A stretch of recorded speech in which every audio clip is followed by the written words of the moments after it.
אביב שני שלנו בווילה הדס עטף אותנו בפריחות.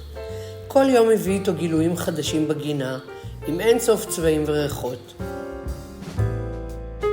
הזדמנות נפלאה להגשים לעצמי חלום, ולהזמין את אילנה שטיין מלוח שנה בגינה, להעביר כאן סדנה בהשראת לוחות השנה שלה.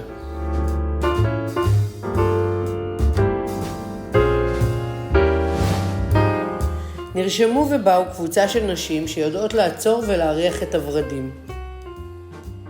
הן הגיעו ליום של השראה והתבוננות בכל היופי הזה שמקיף אותנו.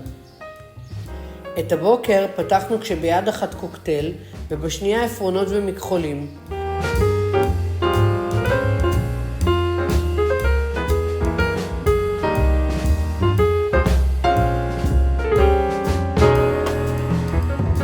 לאט לאט הם התחילו לטייל על הדפים בלי מעצורים. נכנסנו לזון כמעט מדיטיבי, ואיורים בוטניים עדינים התחילו להופיע.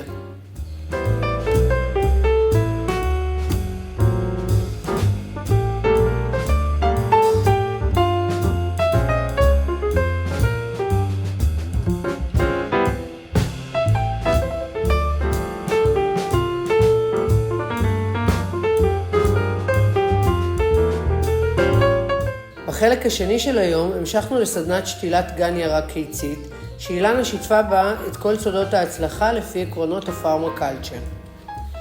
אבל בשביל שנוכל לשתול את ירקות הקיץ, היינו צריכים קודם להיפרד מערוגות החורף. כהכנה לסדנה כתבנו יבול מטורף שהפך במטבח למטעמי פארם טו טייבל, אותם הגשנו לארוחות בארוחת הצהריים. זאת הייתה הזדמנות להעמיק את ההיכרות ולגלוש בטבעיות לחלק השני של היום, עם שאלות תקית המומחית לגינון, שהפנינו כולנו לאילנה. יצאנו לגינה ללכלך את הידיים, לשתול וללמוד עוד כמה כללים שיעזרו לשתילים הרכים לתת לנו מקסימום של תנובה והצלחה. 5 השעות הללו עפו טסו ונגמרו לי מהר מדי.